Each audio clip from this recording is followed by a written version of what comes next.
If a father walks 20 miles a day just to see his daughter, would you call him a failure or a hero?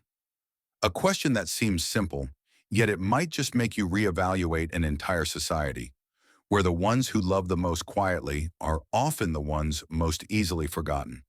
We often judge someone's ability to parent based on wealth, education, or possessions. But in developmental psychology, the only thing a child truly remembers isn't how much money their parent had, but whether they were there or not. He had no car, no lawyer, no chance of winning. But he had the one thing the entire system underestimated: a father's quiet resolve. And that alone was enough to make an entire courtroom bow its head. Grayson Hale, 52 years old, founder and CEO of Shoreline Logistics, stood in front of the staff restroom mirror under a flickering, weary fluorescent light. No more Armani suit, no more Hermes silk tie, no more nameplate on the 33rd floor office door. There was only a man in a faded reflective vest, a pair of worn sneakers deliberately bought from a secondhand store, and a black baseball cap pulled low enough to almost hide his forehead. He blinked at his reflection, the man in the mirror both unfamiliar and deeply known, then took a long, steady breath. Today he was just Gray, a new worker assigned to the Bakersfield Central Warehouse due to short staffing. No one here knew that the man riding in the morning truck with them had written the $7.4 billion logistics system they operated within. Even fewer knew he hadn't slept for 3 nights, haunted by a question.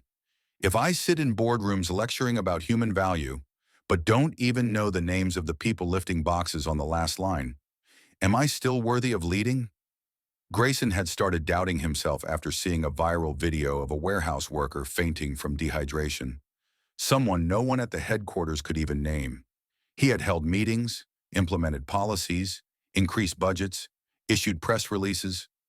But the look in that girl's eyes just before she collapsed, confused, unraveling, had silenced him. Not because of the incident, but because he couldn't remember the last time he'd truly spoken to someone doing the lifting. 6 weeks. That was the time frame he gave himself for this mission. 6 weeks as Gray, no power, no title, no explanation. At first, the board of directors protested fiercely. Unnecessary, too risky, will disrupt operations.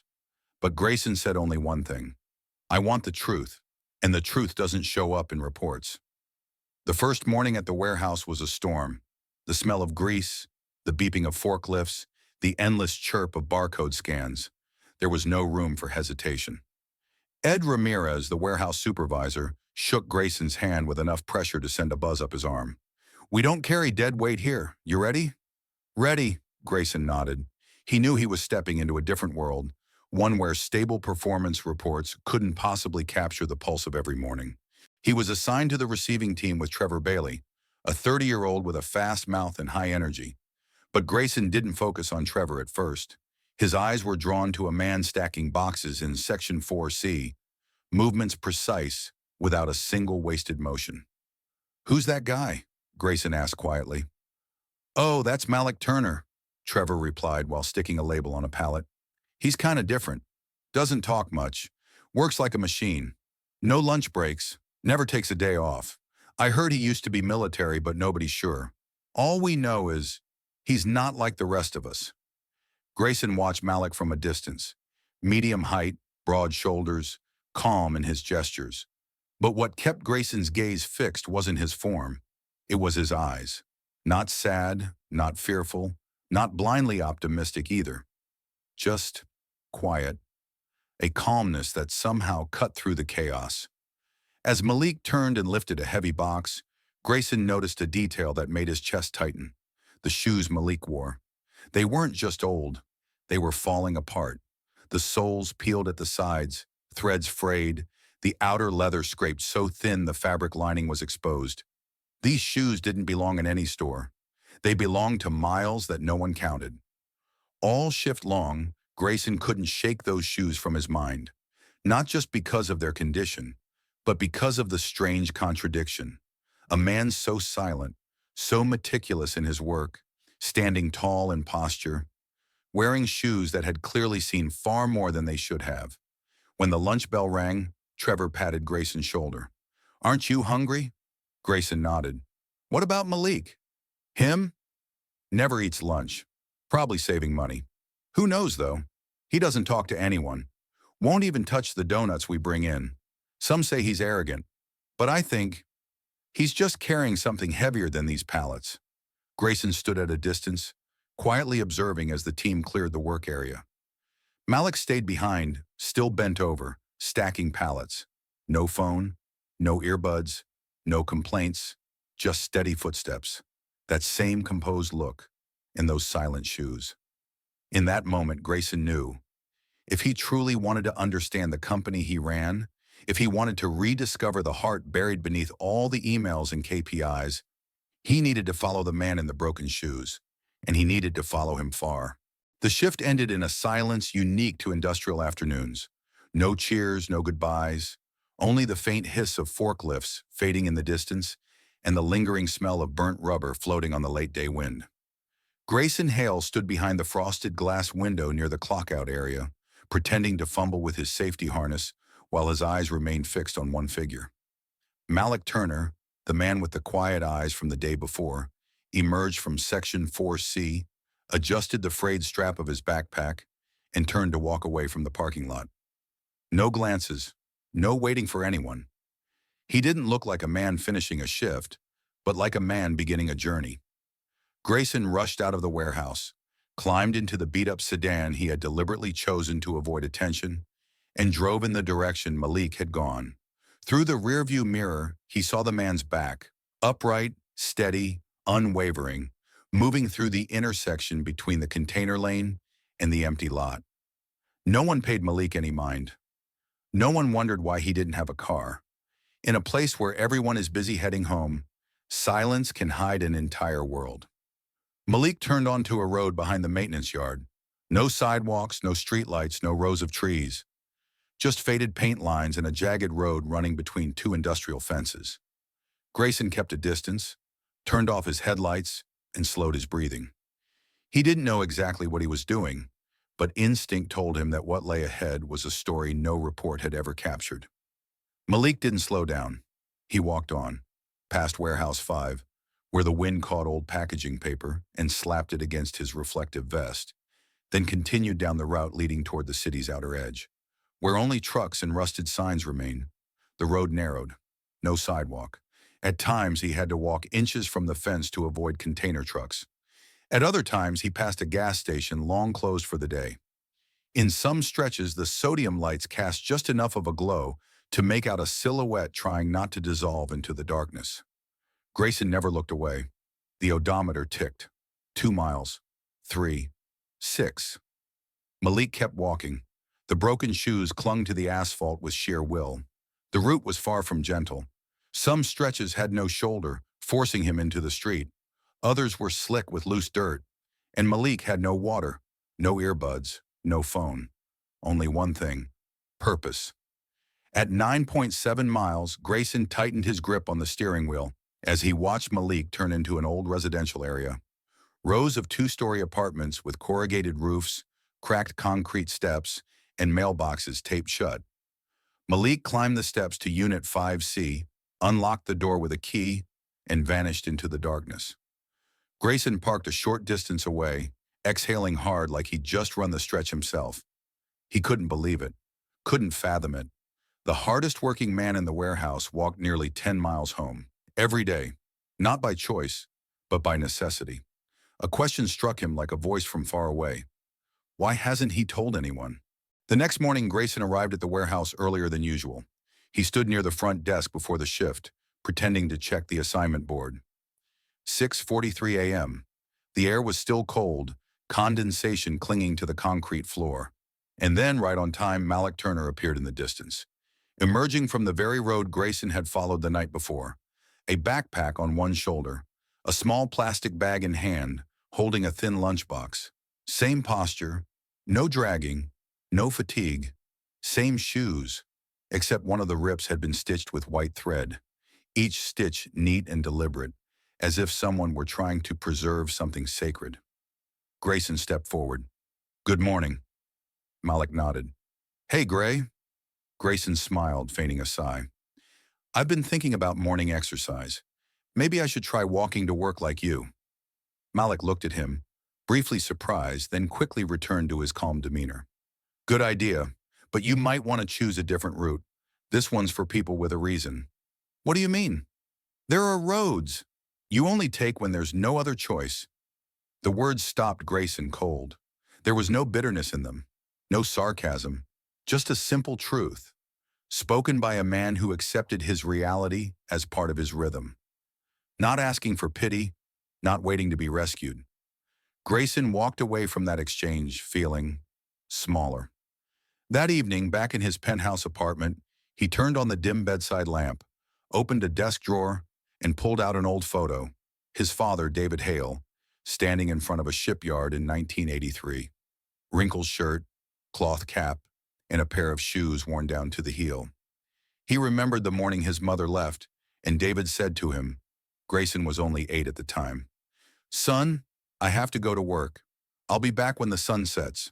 If I don't come back, call Uncle Tom, but I will come back, even if I have to walk." And David had walked 7 miles each morning, 7 miles each night, every day, for 2 years until he saved enough to repair the old truck. Grayson had once promised himself he would never let anyone he hired live the way his father did. But now, looking at Malik, he asked himself, how long have I forgotten that promise? Malik didn't complain, didn't ask for anything, didn't demand anything. But every step he took landed like a hammer on the conscience of the man at the top. Grayson realized HR reports don't capture this. Internal surveys don't measure it. And one thing was certain, he could not let this slip by as a touching moment in a CEO's journal. Number those broken shoes could not be forgotten. Malik Turner could not be invisible. And if Shoreline Logistics still dared to call itself a people-first company, then from those shoes, something had to begin to change. Grayson began to realize that lunchtime wasn't just a break for food. It was the moment when the invisible lines inside the warehouse became most visible.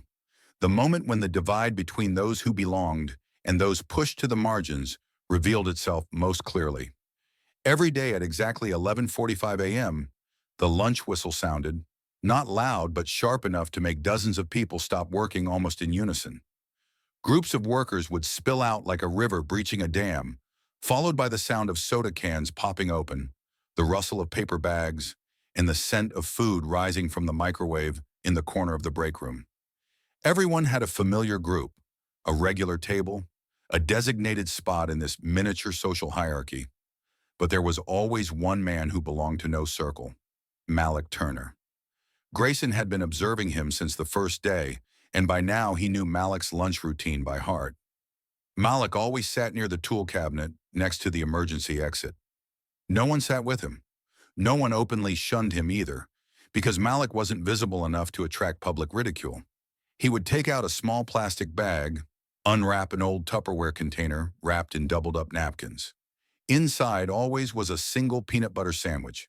No fruit, no snacks, no soda. Just a scratched plastic water bottle with a chipped cap, filled with plain water. He ate slowly, mechanically, eyes not meeting anyone's. No earbuds, no phone. Like a quiet shadow amid the midday chaos of dozens of other people. Grayson didn't observe this just once. He watched for 3 days, then 5, then nearly 2 weeks, each detail the same. During that time, he also began to hear the whispers, the jokes, remarks not loud enough to be considered harassment, but sharp enough to cut deep. A group of younger workers, Vince, Leo, and Evan, often made jokes during lunch. Not always about Malik, but when they did, the tone was unmistakably pointed. There's RoboCop recharging with astronaut bread again. Single dad, sad boy. Even eats PB&J like it's a ceremony. Bet he's been eating that sandwich since his divorce. Probably skips pizza parties because he can't afford to tip. Grayson heard it all. Every word. He didn't step in, not because he agreed, but because he wanted to see how Malik would respond.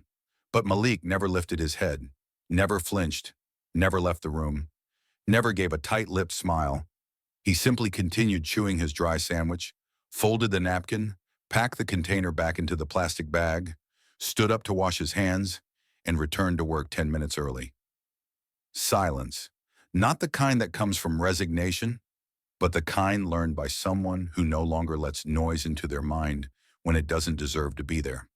But what made Grayson truly angry happened on the third Thursday, when a new face appeared in the role of evening shift supervisor, Bryce Walker.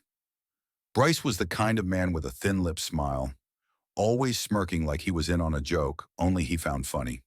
According to HR records, Bryce had previously been reprimanded and suspended for 3 weeks for inappropriate behavior with night shift employees. But due to a staffing shortage and hiring pressure, he'd been reassigned to the evening crew. And as usual, men like Bryce don't target the strong. They go after the ones they believe are too disconnected to fight back. Malik quickly became his target. The first time Bryce asked in the break room, "Has anyone ever seen that depressed guy crack a smile?" Half joking, but clearly aimed at Malik, who was quietly eating as usual. The second time, Bryce stood in front of the group and said, "Guess Mr. Turner skips the pizza parties because he's saving up for next week's peanut butter ration." The third time, Grayson saw it happen. Words like knives thrown in the middle of the lunchroom, right in front of more than 20 employees. Malik had just sat down, opened his sandwich container, when Bryce walked in, looked at the tray of pastries recently delivered from corporate, and said loudly, "If everyone lived like Mr. Turner, the company could save a fortune on free food. Is peanut butter some new national budget strategy?" A few people laughed. Some stayed silent. Vince clapped and howled with laughter. Grayson sat across the room and felt the air drain. He looked at Malik, waiting to see if he'd react this time. But no, Malik kept chewing his sandwich. Slowly, never looked up. But Grayson noticed something different. Not in what Malik did, but in his eyes. A small twitch at the corner of his eyelid, a firmer grip on his backpack strap, and a long, heavy exhale after he finished chewing. No one else noticed, but Grayson did, and he knew something had cracked. Not in Malik, in him. After that lunch, Grayson couldn't return to the office as usual. The muffled laughter from the break room echoed in his head like a dry, scraping sound. Bryce Walker kept acting as if every word out of his mouth was part of a comedy act, and most people either stayed silent, laughed along, or looked away. As for Malik, the man being turned into a punchline in the very place he sweated every day, he still didn't react, didn't respond, didn't complain. But his silence that day was different. It was no longer a calm shell. It was a folding in, the restraint of someone desperately holding together something fragile inside that was on the verge of breaking. That afternoon, Grayson decided to follow Malik one more time. When the shift ended, he pretended to be busy checking inventory in Zone 3, so he had an excuse to leave later than everyone else. From a distance, he saw Malik leave the warehouse like always. Not hurried, not leisurely, just in rhythm. His worn shoes echoed steadily on the concrete floor, like the ticking of an old clock. But instead of turning toward the familiar route Grayson knew led to Malik's boarding house, he walked in a different direction. A road leading toward the low-income residential area on the west side of Bakersfield, once housing for immigrants in the 1970s, now so run down it didn't even appear on rideshare apps. Grayson followed at just enough distance to avoid suspicion. He didn't know exactly what he was doing, only that his heart wouldn't let him stay still. Through intersections without traffic lights, narrow alleys marked by faded paint, and an empty lot filled with rusted beer cans, Grayson saw Malik stop in front of Unit 4B in a place called Santa Rosa Court. Malik stood there for a long time. He didn't knock right away, just looked. The apartment had faded cream curtains, yellowed with age, and a sunflower sticker peeling off the right window. Malik shoved his hands into his pockets, then pulled one out holding something small, like a photograph. Grayson squinted. It was an old photo, palm-sized, edges creased. Malik held it in his right hand, looked at it once more before knocking on the door. The door opened. A woman appeared, tall, thin, blonde hair tied up, wearing a white blouse that had lost its shape. Candace Monroe, Grayson guessed, Malik's ex-wife. Her face didn't carry a smile. Even the nod she gave was cold as a late autumn breeze. They exchanged a few words, spoken so quietly Grayson couldn't hear them, but he saw every expression. Malik said something, softly, still holding the photo. Candace shook her head. Malik said more, reaching out slightly as if asking for another chance. A chance to explain. A moment to see someone. But Candace stepped back, her eyes turning sharp. Behind the curtain, a child moved. Grayson only caught a glimpse of a small figure darting past before disappearing. Candace closed the door. No yelling. No argument. Just closed. Once again. Malik stood in front of that door for almost a full minute. Grayson saw his hand clench the photo, then slowly fold it, carefully placing it into a thin leather wallet. No bowing his head, no sighing, just turning and walking toward the old playground at the far end of the complex. There was a wooden bench there, so weathered the paint had all but disappeared. Malik sat down, back straight, eyes forward, no cigarettes, no phone calls, just pulling out his phone. A moment later, the screen lit up.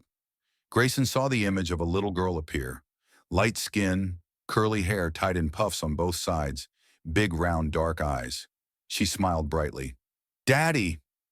Zariah Turner, 6 years old, her voice floated into the air like a little song between the cracked walls. Malik's voice softened so much Grayson had to hold his breath to catch the words. "Hey, baby girl. I know it's not a long call, but I just wanted to see your smile. I miss you." Zaria scrunched her nose. "I miss you too, Daddy. I drew you a picture at school today." "Really? Can I see it next time?" "Miss Carla said she'll send it. It's of us at the beach. But you didn't have shoes, just feet." Malik laughed. For the first time in weeks, Grayson saw him truly smile. A small smile, but enough to brighten his face in the fading light. "I love it already. You're the best artist in the world." Zaria tilted her head and whispered, "Mom says I might not come to see you this month." Malik inhaled, his expression unchanged. "It's okay, sweetheart. I'm still walking. Still walking to bring you home. You hear me?" Zaria nodded. "Okay, Daddy, I believe you. Promise me you'll keep drawing. And don't forget, love means never stopping," Zaria finished softly. "I remember." The call ended. Malik sat still for a few more minutes. His hand went to his wallet, this time taking out the photo, unfolding it slowly like a ritual. It was a picture of Zaria in a yellow dress standing under the plum tree at her preschool. One corner was smudged, as if it had once been dropped in water, but it had been kept, pressed between two old cards in his wallet. Grayson sat silently in his car, heart gripped by something tender. He had never seen a father carry a wound and still walk upright like that. No complaints, no craving for sympathy, just a quiet, unwavering promise.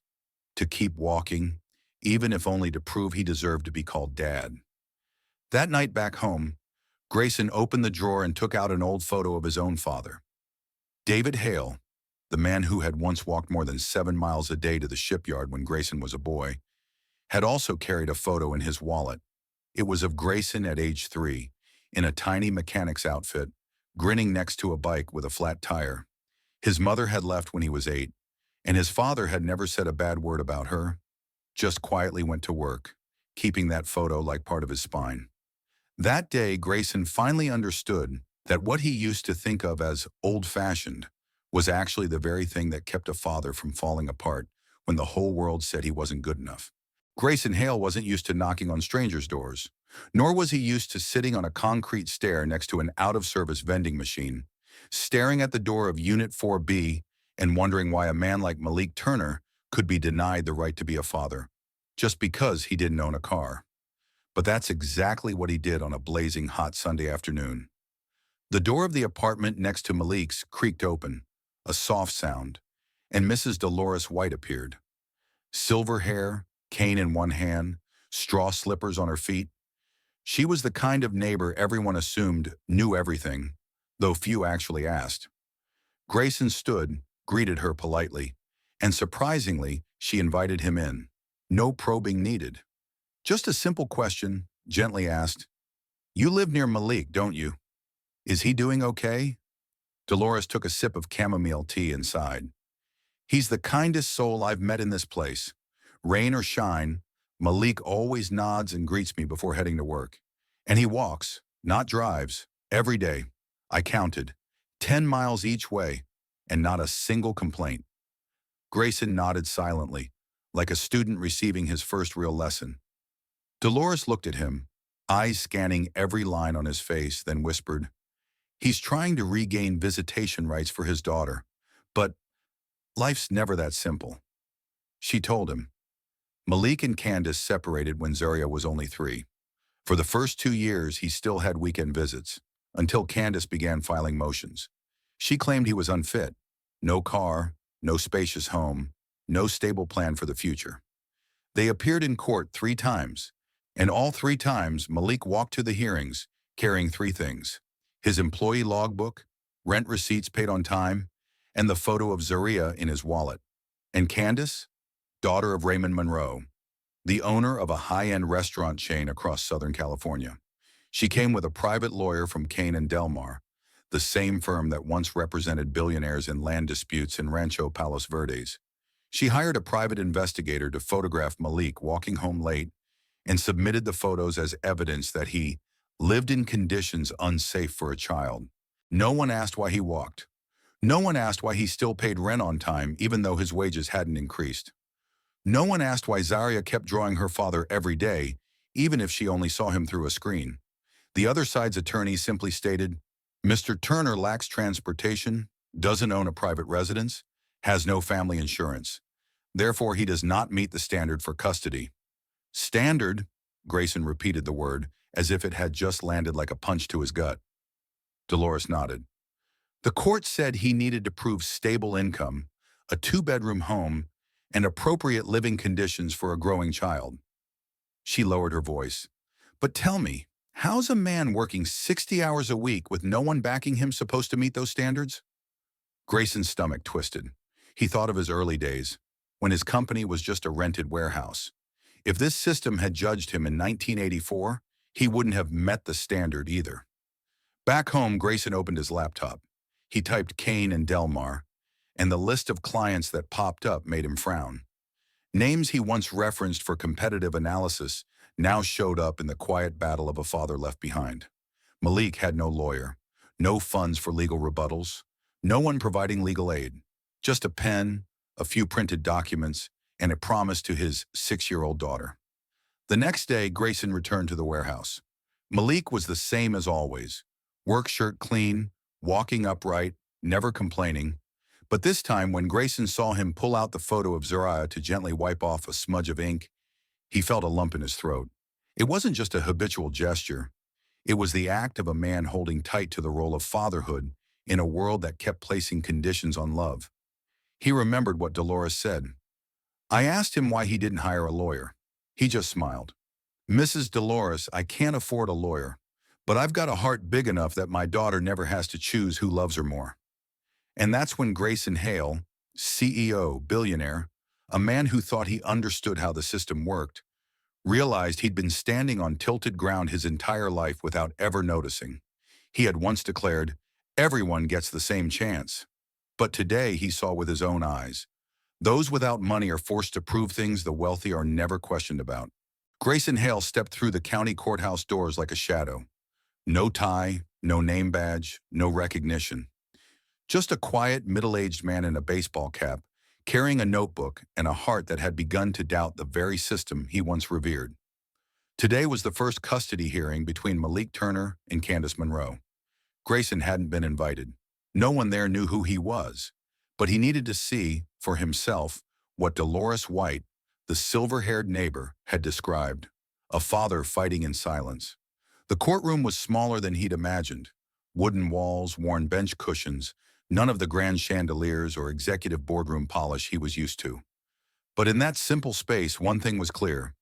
This was a place deciding the future of a 6-year-old child based on standards that had nothing to do with the heart. Candace Monroe sat across the aisle. She didn't look at Malik. Her eyes were fixed on her phone. Perfectly curled hair, an expensive business dress, and a Hermes handbag placed just right on the seat beside her, as if she weren't attending a custody hearing, but walking into a fashion campaign. Then her lawyer arrived. Evelyn Royce, silver hair swept into a tight bun, eyes sharp as blades, heels that made no sound. Grayson recognized her immediately. Royce had once advised in a high-stakes industrial acquisition in Phoenix, one his company nearly joined, until she unearthed a procedural flaw and wiped the opposing counsel off the table. She wasn't famous for justice. She was infamous for leaving no ground behind after clearing the field. The hearing began on time. Malik sat beside a court-appointed attorney, a young man with a kind face but little confidence, flipping pages nervously and glancing around as if terrified to misstep. From the very first moment, Royce struck. She presented financial records, not to showcase Candace's stability, but to dismantle Malik's. "Your Honor," she began, her voice smooth and steady, "Mr. Malik Turner does not own a personal vehicle. He walks 10 miles each way, through neighborhoods with no streetlights, no public transit, no safety infrastructure. How is a 6-year-old child supposed to get to school safely and on time depending on her father's feet?" Grayson's body tensed. He had walked that road. He knew it wasn't easy, but no one should be judged for walking. Royce continued, relentless. "He lives in a 1-bedroom apartment, no central air conditioning, no child-friendly play area, no long-term financial plan, no family health insurance, no communication method aside from a prepaid phone. Your Honor, I'm not saying Mr. Turner is a bad person. I'm saying he is not qualified." She turned slightly toward Malik, lowering her voice just enough to cut deeper. "This man can't even drive his daughter to school, Your Honor." A pause filled the room. Grayson clenched his fists. That sentence, polite in tone, carried a humiliation louder than any scream. Malik didn't react. He sat upright, eyes focused on the judge's bench. No rebuttal, no outburst, just silence, and a dignity being crushed under the weight of legal decorum. Candace whispered something to her lawyer, then smirked. Grayson felt a tremor run through him. He didn't know why the moment struck him so hard. Maybe it was the way Malik's worn shoes had become part of the prosecution's evidence of inadequate living conditions. Maybe it was because Grayson himself had once worn shoes like that, building his empire one tired step at a time. "Those shoes don't drive a car," Royce added, "but I imagine a little girl needs more than a father who walks toward her." Grayson stood up, then immediately sat back down. No one noticed, but for a split second, he had risen to his feet, because his heart couldn't bear how easily this world could turn a working man into a criminal, simply for being poor. No one mentioned that Malik had never once been late picking up his daughter despite walking. No one brought up that he'd never missed a tutoring session, even when he was too tired to eat. No one asked why he never complained. Royce ended her remarks by filing a motion to suspend all visitation rights, until Mr. Turner can demonstrate appropriate conditions. Malik said nothing, but before leaving the courtroom, he stood, nodded to the judge, and spoke one sentence. Not a protest, not a plea, not a complaint. "Your Honor, I may not have a car, but I have walked every step with my daughter in my heart. That is my transportation." Grayson left at the same time. His chest felt like it was carrying lead. He couldn't recall a single shareholder meeting that had ever shaken him like this. He couldn't remember a single merger that had ever left his throat this tight. In the parking lot, he looked down at his own shoes. Clean, polished, soles still pristine. Then he thought of Malik's. Heels worn thin, seams coming undone, referenced in court as evidence of failure. And at that exact moment, Grayson Hale understood. What divided that courtroom wasn't just lawyer versus layman. It was a system that demands appearances and a father clinging to dignity, using only silence and love. Grayson Hale didn't sleep that night. He sat alone in his temporary apartment on the outskirts of town, more than a 40-minute drive from the Shoreline warehouse, staring at an old photograph of himself, one he used to carry in his wallet back when no one knew the name Grayson Hale. That night, he didn't see a powerful CEO. He saw a man, one who used to walk like his father once did, who used to believe that silence could nurture justice. And now he knew silence wasn't enough anymore. The next morning, Grayson arrived at the Shoreline corporate office. No assistant, no warning. He walked straight in and called an emergency meeting with the HR and internal legal departments. No one knew why. Some whispered that he might be announcing layoffs or a restructuring. But he asked only one question, plain and direct. "How many of our employees are single parents?" There was no immediate answer. A woman named Linda cautiously opened her laptop. About 22%, but that's self-reported data. Grayson nodded. Then he asked, of those, how many have ever received legal support when they had to appear in court for custody or family matters? Silence. People exchanged glances. Someone flipped through files, deliberately avoiding eye contact with him. There's no formal support policy for that, Linda said quietly. Unless it's related to work litigation. Grayson stood, walked to the whiteboard, and wrote in bold strokes. Shoreline Legal Aid, SLA. We're going to change that.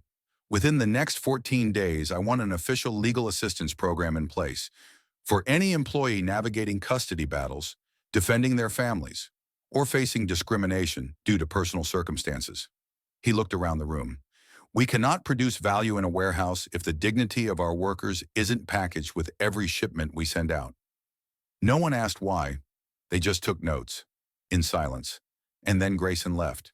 He returned to the Westfield warehouse, long dubbed the worst distribution center in the system. No memo, no internal notice. He entered through the side door like any regular worker, passing through the loading zone where the scent of sweat and diesel lingered as always. He saw Bryce Walker, the shift manager, barking orders like usual. But Grayson didn't stop. He headed straight for the training area in the center of the facility. Then, he picked up the microphone. Work stopped. A few workers looked up. Some recognized the face. It was Dean, the new guy, the one who had been wiping down pallets, the one some had called odd. But today he wore a white dress shirt, no uniform, no cloth cap, only eyes, deeper, steadier, no longer avoiding anything. Wait a minute, Bryce approached, confused. What are you doing? Grayson raised his hand. Sorry for the interruption, he said. His voice wasn't loud, but it carried. I need everyone's attention for a moment. This isn't a routine meeting. This is the first time I stand before you with my real name. Silence fell like stone. A few people held their breath. Grayson Hale, he said calmly. I'm the founder and CEO of Shoreline Distribution. Shock. A gasp. Some turned to each other. One woman whispered, Wait, is he saying? Grayson continued. I've worked beside you for the past few weeks. I ate the same lunches. I saw the late trucks, the sighs, the side conversations. But today, I'm not here to talk about performance. I'm here because I saw something more important. He paused, scanned the crowd. Malik Turner, he said. The crowd parted. Malik, still in his thin work jacket, hands smudged with packing tape, clearly unsure what was happening, stepped forward. Grayson smiled and nodded. I've been watching him, not to monitor, to learn. I used to think I understood effort, until I saw a man walk 20 miles a day, not for a medal, not for a promotion, just to be a father in every sense of the word. One person started clapping, then another. Slowly, like a ripple, the entire warehouse fell silent, not out of shock, but out of quiet reverence. Shoreline is proud of its delivery speed, Grayson said, voice cracking.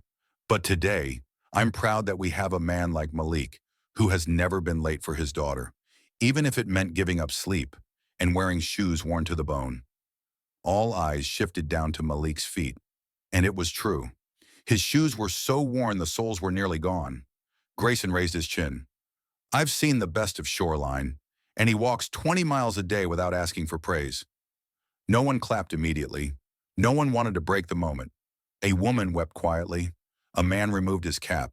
Bryce Walker stepped backward, his face drained of color. Grayson turned to Malik, who still stood there unsure what to do. You don't need to bow your head because of how you live, he said, because today, this entire system is bowing its head for not seeing you sooner. Grayson Hale didn't believe justice should be left to luck. Right after the emotional warehouse meeting, he stepped into the waiting black SUV, closed the door, and gave a silent nod to the driver. But instead of heading back to corporate headquarters, he directed the car north, toward a modest commercial plaza where a small brass plaque read, Samuel J. Barrett, scoring, family law specialist. Barrett wasn't a name you'd find in the headlines, but in the world of family law, he was a quiet legend.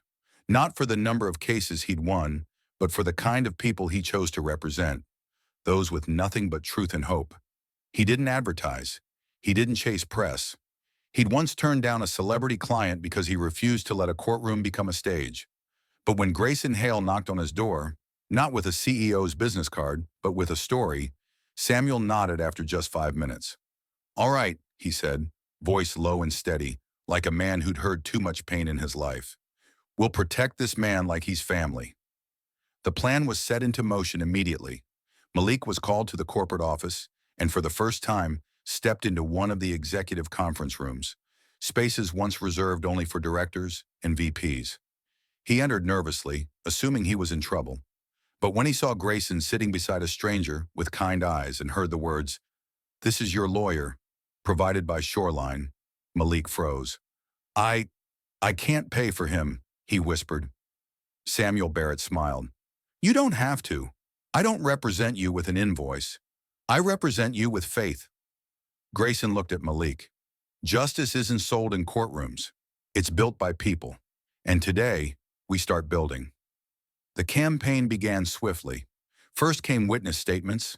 Grayson personally accompanied Samuel to the old neighborhood where they met Dolores White, the elderly neighbor who once watched Zaria on late nights. Her voice shook, but her words were resolute. "I've seen the way he holds his little girl.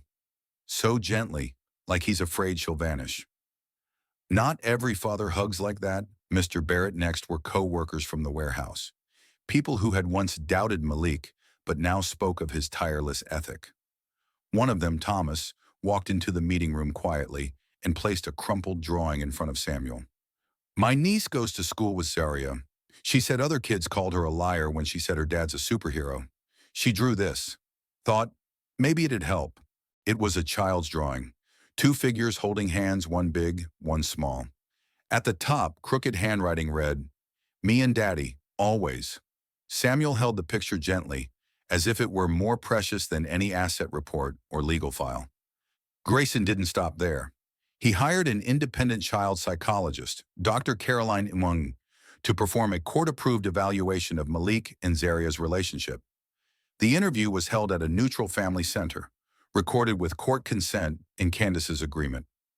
Malik arrived in a crisp white shirt and a new pair of sneakers, personally purchased by Grayson.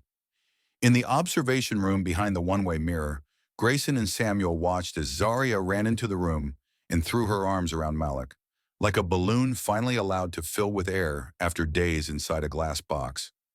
No one in the room remained emotionally neutral. Dr. Ung's report stated, "The bond between this child and her father is not only intact, it is the central thread of emotional safety in her life." Grayson read that line at least 10 times. Then came the day Malik was fitted for a suit, marking the opening of a new chapter. It was a light gray suit, tailored perfectly to his shoulders. The first time in his life he'd worn clothes designed not for labor, but for battle, on equal ground. I don't know how to walk in this," Malik said shyly, awkward in the mirror. Samuel adjusted his tie. "You don't need to walk like a lawyer. Just walk like a father ready to fight for everything." As Malik stepped out of the fitting room, staff passing by turned their heads. One young woman from logistics gasped, "Is that Malik?" Grayson nodded. "Yes, the man this whole system used to look right through." The feeling spread. At the warehouse, more people began calling Malik by his real name, not the old nicknames. A few volunteered to write character letters. One worker even offered to help watch Zaria if needed. And one day, someone anonymously pinned a note to the warehouse bulletin board. "Malik Turner, not just a worker, a father, a fighter." Grayson saw that note one morning. He stood in front of it for a long time, saying nothing. But deep down, he understood. Movements for justice don't begin with policies. They begin when one person is brave enough to say, "I believe in him." And now an entire warehouse had begun to believe. Courtroom 3B of Edgewood County was packed that morning, not because a celebrity trial was underway or a multi-million-dollar verdict was expected, but because warehouse workers from Shoreline, clad in gray-blue uniforms, had for the first time stepped into a place they never believed belonged to them, a courtroom, a place they once thought only protected those with wealth, power, and private counsel. But today they came not to watch a spectacle. They came to witness a man who had once been mocked for his torn shoes stand before the entire system and say what every parent deserves the right to say: I am a father, and I am worthy. Malik stood tall in a light gray suit, his back straight, though his eyes still carried that quiet humility. Beside him, attorney Samuel Barrett sorted through a stack of papers, his arguments rehearsed like a symphony. Across the aisle, Candace Monroe sat immaculate. Black velvet dress, hair curled to perfection, a Hermes handbag placed carefully on the desk like a silent badge of being on the right side of life. Next to her was Evelyn Royce, famously sharp, famously cold, taking a sip of water as she adjusted her glasses and waited for the perfect moment to strike. Judge Holloway entered. The courtroom rose. The gavel struck, and the hearing officially began. Samuel opened with calm authority. Your Honor, we are not here today to ask for sympathy. We are here to demonstrate that fatherhood should never be measured by housing square footage, vehicle ownership, or quarterly income, but by presence, effort, and the kind of love only a father can offer his child. Evelyn smirked. Your Honor, we do not deny this man loves his daughter, but love doesn't secure a child's future. Zaria needs stability. She needs to be driven to school, not walked. She needs ballet class, not doodles in the kitchen corner. Barrett rose. And who defines what stability is, ma'am? Is it renting a penthouse funded by your father? Or walking 10 miles each day, rain or shine, just to see your child for an hour? Then he turned to Malik. Can you tell the court why you don't have a vehicle? Malik nodded slightly. I used to, but when Zaria had pneumonia last year, insurance wouldn't cover the full treatment. I sold the car to pay the hospital bill. The doctor said if we hadn't brought her in that night, she might have ended up in the ICU. I don't regret losing that car. I walk because my daughter is worth every step I take. A soft murmur rippled through the gallery. Barrett nodded, stepped forward, and laid a photo on the judge's desk. It showed Zaria and Malik sitting on the stairs of their old building, Zaria holding a book, her head resting gently against her father's shoulder. This photo was taken by a neighbor. No lighting setup, no staged moments, just a father reading to his child. I don't believe there's a private school in this state that teaches love like that. Evelyn stepped forward, her composure beginning to fray. She read from a file. Malik Turner, no college degree, income below the state median, no owned property, no licensed vehicle. Your Honor, we cannot make a child the subject of a social experiment just because this story sounds compelling. Samuel didn't reply immediately. Instead, he approached the witness stand and lifted a plastic evidence bag. Inside, an old pair of sneakers, soles worn, edges frayed, laces darkened with time. These are the shoes Malik has worn for the past 3 years, since he started working at Shoreline. He's walked nearly 8,000 miles in them, 20 miles a day, just to get to work, then home in time to FaceTime his daughter. Not for praise, not for reward, but so his little girl would know her dad was still walking. He held the shoes up high. I don't know what others see, but I see a testimony, living proof of a father's devotion that no court ruling could erase. Judge Holloway nodded slowly, flipping through his notes. The room was no longer silent. A few warehouse employees lowered their heads. Some wiped their eyes. Even Candace, for the first time, looked visibly shaken. Then Dr. Caroline Ung took the stand. Zaria exhibits the highest emotional stability when speaking about her father, she stated. She believes, and I quote, "Daddy will come, even if he has to walk to the end of the world." She only begins to show signs of anxiety when she hasn't seen him for more than 2 weeks. From a developmental perspective, I see no reason to restrict her access to him. Evelyn tried one last strike. But what if he loses his job? What if walking leads to an accident? Samuel responded coolly. And what if a man with a car crashes? What if a man with assets abandons his child? We cannot make judgments based on hypothetical fear. We must judge based on what is real. And the truth is, Malik Turner has never missed a single visit unless he was stopped. The judge banged the gavel to end the session. The court will issue a decision next week. This hearing is adjourned. Malik bowed his head in thanks. Samuel placed a steady hand on his shoulder. Grayson, seated in the back, wearing plain clothes, watched as Malik exited the courtroom, clutching his old shoes like they were heirlooms. He said nothing. But to Grayson, this wasn't the silent warehouse worker anymore. This was a father walking out of a system that once defined him by limitations, and now, perhaps for the first time, was beginning to redefine him by love.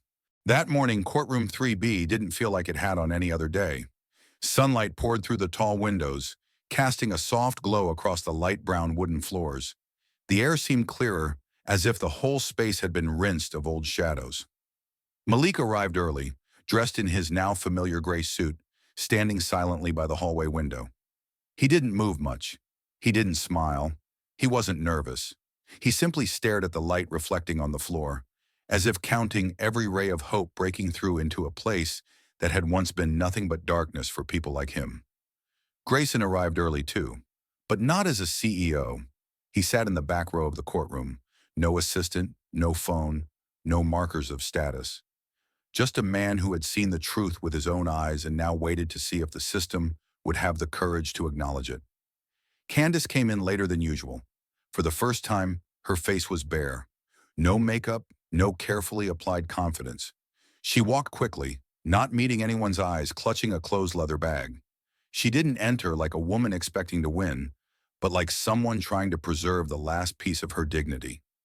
Evelyn Royce entered, as always, carrying a thick folder. But this time, there was no rhythmic tapping of her pen, no smug glances. She nodded at Malik awkwardly, then sat in silence. Nothing needed to be said. The true battle had already been fought. Today was about whether justice had the nerve to name what was right. When Judge Holloway entered, the room held its breath. He didn't rush to the bench. He didn't slam the gavel. He simply looked at each person in the courtroom. Then he exhaled, not with exhaustion, but like a man preparing to say something he had carried all night. In 28 years on this bench, he began, I've seen absent fathers, neglectful mothers, children trapped in the crossfire of what adults call love. And in rare moments, very rare, I've seen a father walk through every wall built by prejudice, just to prove one thing, that love doesn't need a car, a house, or a degree to matter. He paused, then slowly read from his notes. After reviewing all submitted evidence, witness statements, psychological evaluations, and home environment assessments, the court hereby rules. Malik Turner shall be granted expanded custodial rights to Zaria Turner, including 3 overnight stays per week and 2 full weekends per month. Additionally, Mr. Turner reserves the right to petition for full custody review in 6 months, should current conditions remain stable. The room didn't erupt. No one cheered, no one shouted, but something inside every person who had sat through each hearing, who had listened to every word, watched every moment, broke open. A quiet kind of joy, a relief laced with reverence, as if justice for once had stepped down from its pedestal and stood among the people. Malik turned to Samuel without a word. He simply gripped the lawyer's hand, a man he once thought only existed in courtroom dramas, and bowed his head in gratitude. The old shoes were still under his seat. He hadn't worn them that day, but he'd carried them in his bag, as if to bring a chapter of his life that no one had ever seen until now. Evelyn closed her file without comment. Candace stood and left quickly, but not before turning to glance at Malik. In her eyes, for just a moment, there might have been regret, or envy, or maybe a quiet realization that there are some things money can't buy, and a father's love is one of them. As Malik exited the courtroom, nearly 20 Shoreline co-workers waited in the hallway. Dolores White, the elderly neighbor, was there too, leaning on her cane, smiling ear to ear. A few Shoreline employees had misty eyes. Some touched Malik's shoulder, others simply nodded. Malik nodded back to each of them, one by one. He didn't give a speech. He didn't raise his arms in victory. He said only one thing. Thank you for believing I was worth fighting for. Grayson stepped forward, no longer keeping his distance. He shook Malik's hand firmly and said, Today wasn't just your win. It was the day I learned how to be a father. All over again. An hour later, they stood together outside the Child Welfare Center to finalize the paperwork. Samuel stepped ahead but turned back, leaned toward Grayson and whispered, You know, there are cases I've won with evidence, others with strategy, but this one, I won because of those torn shoes. Grayson didn't answer. He just smiled. On the ride home, Malik FaceTimed Zaria. She was coloring, her hair in a messy bun, wearing a t-shirt that read, "Daddy's Girl." When she saw his face on the screen, she squealed, "You won? Mommy said yes." Malik grinned. "The judge said yes, baby. Daddy's bringing you home on Friday." She wrapped her arms around the tablet, and though it was only a digital image, Grayson, watching from the side, knew without a doubt it was a hug every father deserves. Not because he's the richest, not because he's the most powerful, but because he loved the hardest. A week later, Grayson invited the entire Shoreline staff to a special event. He unveiled a new initiative, the Walk Home Project, a legal, financial, and skills-based support fund for single working parents fighting to keep their families intact. On the main screen, the very first image was Malik's old shoes, now framed under glass beneath the words, "A child needs more than comfort. She needs connection. And sometimes the poorest parent gives the richest love." Judge Holloway. The crowd stood in silence, and then they applauded, not for a new policy, but for something more profound, a real change. One that began with a quiet man who said little, asked for nothing, and simply kept walking, mile after mile, day after day. 6 months after the life-changing court hearing, Shoreline Logistics was no longer the same place. Outside, containers were still stacked as usual. The sound of forklifts echoed steadily through each shift, and the sun still streamed slantwise through the executive building's glass walls. But something had changed, not in processes, nor in timesheets, but in the glances, the silent nods exchanged among employees every time the name Malik Carter came up. Malik was now warehouse team manager, not because of a CEO's favor, but because the very people who had worked alongside him nominated his name in a meeting he wasn't present for. The ballots were handwritten, the first one in and the last to leave. Always took the hardest job without complaint. Stood up even when no one protected him. Not a single objection was raised. When HR announced the appointment, Malik asked only one question. "Do I still get to work in the warehouse?" And when the answer was yes, he simply nodded and said nothing more. The car Malik drove every morning was a used silver sedan, bought from a retired coworker. The car wasn't fancy or modern, but it was proof of a turning point. It came from the support program for single employees personally signed off by Grayson Hale. The program didn't just offer financial aid. It taught budgeting, helped rebuild credit reports, and connected employees with community sponsors. But Malik didn't take everything. He only chose the interest-free loan option and submitted his application 3 weeks late. When asked why, he handed over a drawing, a scribbled picture by Zaria, showing the two of them standing next to a car with the words, "Daddy drives me now." On their first morning ride, Malik drove his daughter to school. Zaria wore a red coat, her hair in pigtails, sitting in the back like a princess. She kept asking, "Daddy, are you sure you know how to drive?" Then giggled when the car braked a bit too hard at the first intersection. But when they reached the school, she didn't look back like she used to, because she knew her father was still there, behind the wheel, ready to take her home. Malik stood on the sidewalk a while after Zaria entered the classroom, his eyes fixed on the small blue door. He didn't say anything, just pulled from his wallet a small photo of Zaria, the old picture from the day they reunited, now worn at the corners. He looked at it for a while, then tucked it away and started the car. From the upper floor of the executive building, Grayson Hale watched the schoolyard through a small binocular he used for sight observation. He saw that silver car, saw Malik standing there, and he stood still. The expansion plan report lay open on his desk, but he hadn't read it. The phone was vibrating, but he didn't answer. His eyes stopped at that man, the one who had once walked 10 miles each way just to show up on time. In Grayson's office, Zaria's drawing was now framed and placed near the window, right next to a photo of Grayson's son as a child.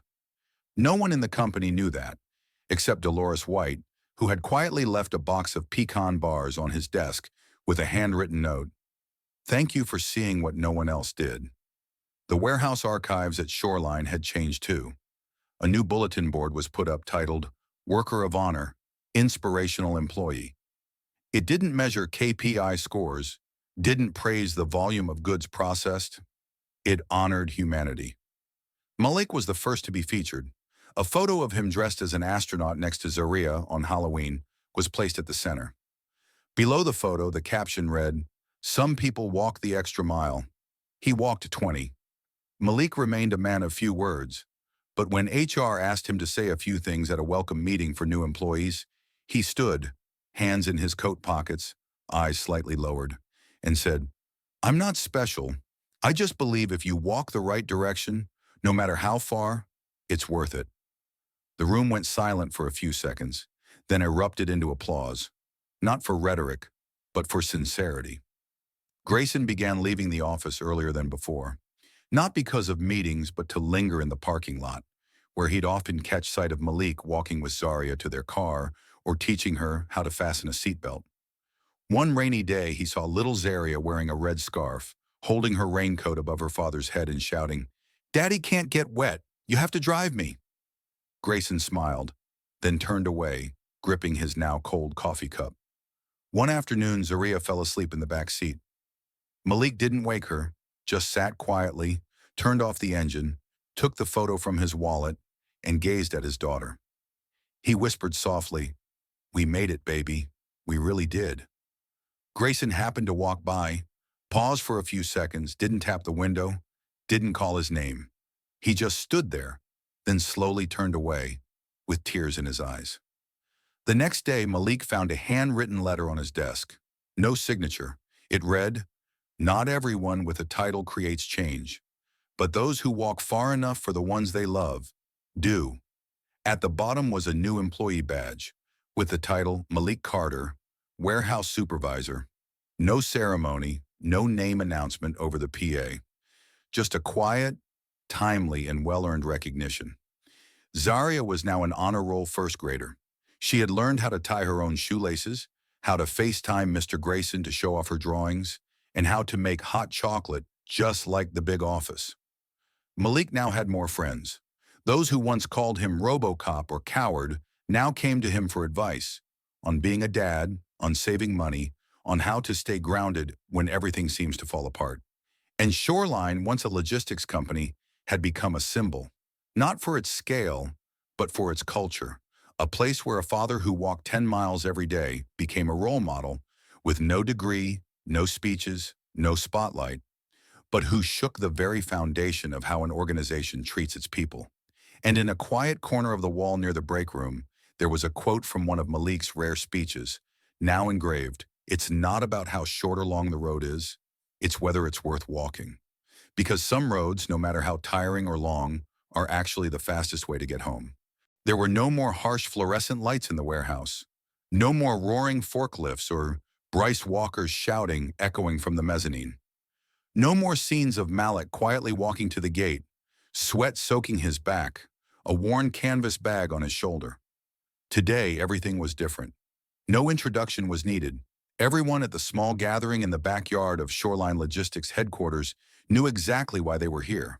Not to celebrate a big contract or a new branch opening, but to witness with their own eyes something they rarely believed in. That quiet perseverance, if deep enough and steady enough, will eventually be heard. Grayson wore a plain shirt, untucked, no tie, for the first time since becoming CEO. Malik stood a few steps away, holding a soda cup, with Zaria tucked close beside him in a bright yellow dress, clutching a worn-out stuffed bear. The late afternoon sun cast a golden hue over the trees, creating a scene both simple and moving. Grayson stepped forward holding a small wooden box. His voice wasn't loud, but each word rang clear in the gradually quieting space. "There are some gifts that don't come from budgets," he said. "Not in reports, no market value, but they can change a company, maybe even change a life." He opened the box. Inside was an old black and white photograph, laminated carefully. In the picture stood a man in front of a shipyard, sweat on his face, muddy shoes, clutching a fabric satchel, and beside him, a small boy holding his hand. "This is my father," Grayson said. "He walked 6 miles every day for 22 years to put me through school. I always thought I understood sacrifice, until I met Malik." Everyone turned to look at Malik. He didn't bow his head, didn't cry, but there was something in his eyes that held the whole crowd still, mid-breath. Malik didn't ask for pity, Grayson continued. He didn't need a nameplate or applause. But every step he took, across highways, through parks, through courtrooms, was a silent declaration. That real love doesn't need a stage, just a reason big enough to keep going. He handed the photo to Malik, a moment that seemed small but carried more weight than any check could. Malik took it, hands slightly trembling. He leaned down to let Zaria see the photo. She looked up and whispered, "That's your daddy?" Malik nodded. "He walked too," he replied, voice rough. "Just like us." Zaria gripped his hand tightly, saying nothing, but her gap-toothed smile melted the entire evening. Then Zaria stepped forward. She held a blue plastic tube, her hands shaking as she opened it, pulling out a scribbled drawing. "I made this for Mr. Grayson," she said. Everyone leaned in. The drawing showed three people, a father, a little girl, and a white-haired man standing by a road, holding a map pointing the way. At the top it read, "Thank you for helping Daddy walk me home." No one dared to breathe. Grayson knelt down, accepted the drawing, and nodded in silent gratitude. Something fell from his eyes for the first time in a long while, not out of sadness, but because he finally realized. The most extraordinary people are often not sitting in boardrooms, but working quietly where no one's watching. The gathering thinned. People began heading out.